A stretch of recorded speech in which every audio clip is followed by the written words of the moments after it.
مراتي مدير عام، كل يوم مكرونه كل يوم. بالظبط.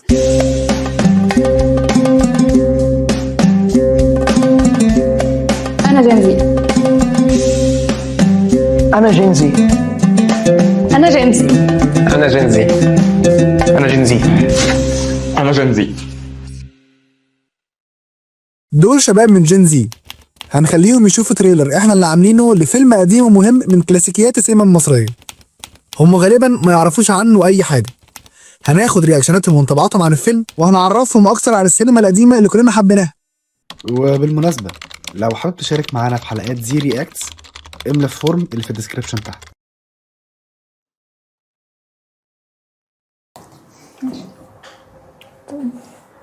واسمه ايه بقى المدير الجديد؟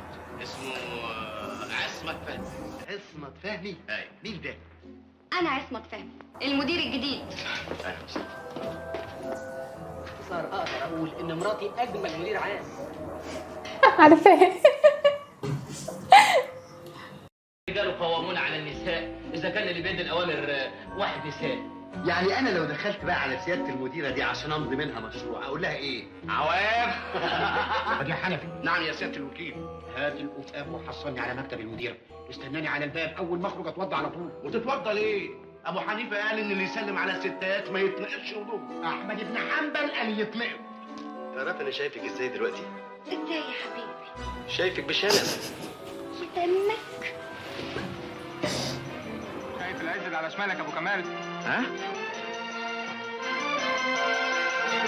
عربية حكومة راكبة فيها واحدة ست. تلاقي جوزها يا عم قاعد في التكييف وساب العربيه للست تجيب فيها خضار. والله ما حصل. فضيحه ايه بقى؟ شافوك وهي بتأكلك في المكتب، وشافوك وانت نازل من بيتها النهارده الصبح. ايوه انا جوز المدير العام. وادي البطاقه العائليه اهي اتفضلوا. انا كنت فاكراك بتحبها، لكن الحمد لله طلعت مرات.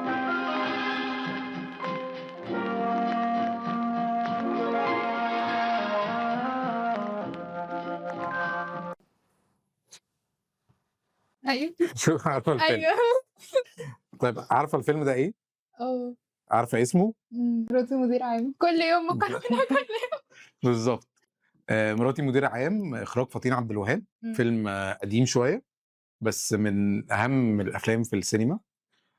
بما انك عارفه الفيلم بقى، ايه رايك في الفيلم وايه رايك في التريلر؟ بحبه قوي. ايه اكتر حاجه بتحبيها في الفيلم؟ لما كان مكسوف يقول لهم، بعدين من ساعه ما عرف بابا عمال يتلكك لها بقى، اوكي. وهي عماله تديله على دماغها. تفتكري الفيلم ده انتاج سنه كام؟ سبعينات. اقدم شويه. اقدم. ستينات. هو انتاج سنه 1966. ففيلم قديم عريق أوي. ولكن يعني عايش لغايه دلوقتي وصالح للمشاهده يعني كل يوم. أيوة. يعني الواحد ما بيزهقش منه. هو ببساطه اللي ما اتفرجش على الفيلم بيحكي عن المهندس حسين اللي بيشتغل في مؤسسه حكوميه، وفجاه بيكتشف ان مراته اللي بيحبها جدا وعلاقتهم كويسه جدا بقت المدير العام بتاعه، بقت مديره المباشر. والفيلم بيطرح فكرة بشكل خفيف كوميدي عن فكرة برضو العلاقة بين الراجل ومراته. والفيلم نجح جماهيريا ساعتها وعايش لغاية دلوقتي. السؤال هنا بقى، انت بتحبي الافلام الخفيفة دي؟ قوي. اوكي، يعني انت بتميلي للافلام اللي ما فيهاش قضية، ما فيهاش صراع، تبقى بسيطة أبسط. لايت، ممكن نتفرج عليها بالليل قبل ما ننام، ما نبقاش مشغلين دماغنا افصل قوي. بيها دماغي، مش هقعد بقى افكر في الفيلم كان ماشي ازاي. اوكي. ايه اكتر حاجه طيب يعني بتحببك في الفيلم عامه؟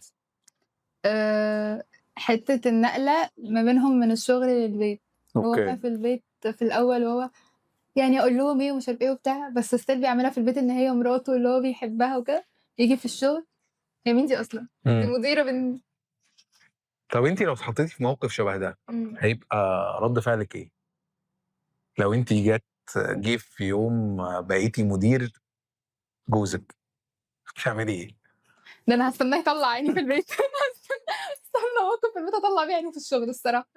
طب انت تفتكري هتقرروا ان انتوا تفصلوا علاقتكم الزوجيه وما تعرفوش حد في الشغل؟ لا، يبقوا عارفين عادي. ما الموضوع بالنسبه لك بسيط، حتى لو ده هيسبب لك انت بعض المشاكل او الحرج مع المرؤوسينك في الشغل؟ لا هو المفروض هيسبب له هو، انا تمام. وانت برضو انا مدير، انا تمام.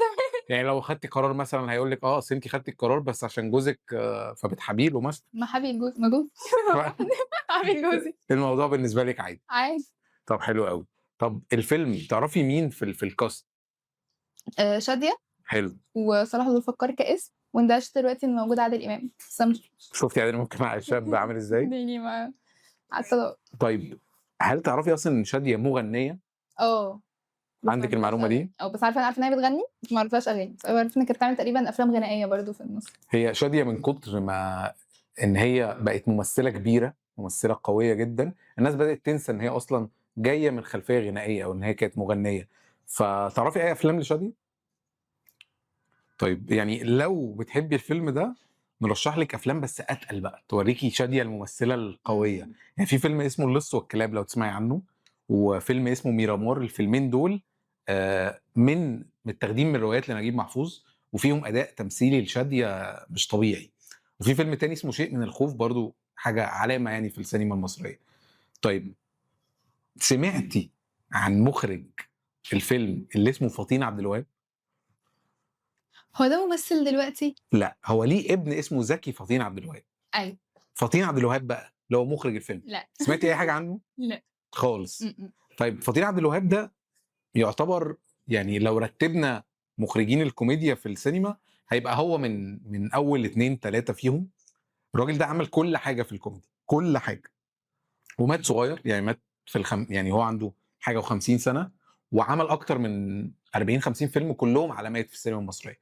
فبرضه لو اتفرجتي على الفيلم هنحب نرشح لك يعني افلام كتير قوي ليه بقى. يعني اتفرجي على ارض النفاق، انا وهو وهي، عائله زيزي لو تعرفيه بتاع سعاد حسني، عروس النيل، الزوجه ال13، اشاعه حب. كل الافلام دي هو المخرج بتاعها. فنرشح لك كل افلامه طالما انت بتحبي الافلام الخفيفه، فاكيد هيعجبوكي دول. طيب بعد ما اتكلمنا شويه عن الفيلم، تفتكري انت حابه ترشحي الفيلم ده لحد من صحابك، من المجتمع بتاعك؟ قوي. يعني ده لو حد تقريبا لسه ما اتفرجش عليه، يعني حاسه المفروض كل الناس كانت اتفرجت عليه. حتى الجيل الجديد. ده طب فكره اصلا ان الجيل الجديد يتفرج على فيلم ابيض واسود من الستينات ولا من السبعينات دي موجوده دلوقتي؟ قليله وعلى حسب الفيلم. يعني لو الفيلم جد في ابيض واسود، يعني ولا صوره ولا قصه هتضحكني، بس حاجه هتضحكني وابيض واسود ممكن امشي الدنيا يعني. طب تقدري تقولي لنا مثلا فيلم ابيض واسود كده يكون عايش لغايه دلوقتي ما بينكم، او حد من صحابك بيستخدمه كميم او اسماعيل ياسين. افلام اسماعيل ياسين؟ في حد بيتفرج على افلام اسماعيل ياسين ده؟ بجد؟ ايوه. اوكي. طيب بما انك شفتي وبتحبي الفيلم، في من فتره ناس كتير قوي ربطت بين الفيلم ده وبين فيلم تيمور وشفيقة. عارفه تيمور وشفيقة؟ أيوة. طبعا. اوكي، بتحبي الفيلم قوي. طيب الناس ربطت بين الفيلمين ان ازاي فيلم من الستينات بيتعامل مع العلاقه بين الرجل والمراه الاثنين اللي متجوزين دول بكل هذه التفهم والرقي والطريقه المظبوطه، ان في الاخر بقت هي فضلت مديرته وان هو بيساعدها في ده. وما بين تيمور وشفيقة اللي احنا خلاص بقينا في الالفينات، ولكن في الاخر مشهد النهايه هي بتسيب الوزاره عشان تتجوزوا. رايك كيف في الموضوع ده؟ في فرق. هنا هم اوريدي كانوا متجوزين، اوكي، هم محتاجين يتأقلموا على الامر الواقع. هنا كانوا لسه، فهم عندهم الاختيار، يا اما هنكمل وهنتجوز وكده وخلاص بلاش الشغل عامل ما بيننا مشاكل، اوكي، او لا وهكمل في الشغل وتفضل حضرتك روح لوزاره تانية وانا اشوف لي حد تاني وتمام. بس مشهد النهايه في تيمور وشفيقة ما بينهم خناقه، ان هم كانوا متفقين ان هي هترجع شغلها تاني. ايوه، هو كان عايزها تسيب الوزاره بالظبط. طيب يعني لو انت اتحطيتي في الموقف ده هيبقى رد فعلك ايه؟ مش هسيب الوزاره. يعني هتفضلي كاريرك عن؟ لا هقنعه. هتقنعيه؟ لا ما اقتنعش. هقنعه. اوكي هقنعه. خلاص تمام. طب يعني نحب نشكرك على الحلقه النهارده ونقول لك فعلا افلام الستينات تتشاف لغايه دلوقتي. شكرا.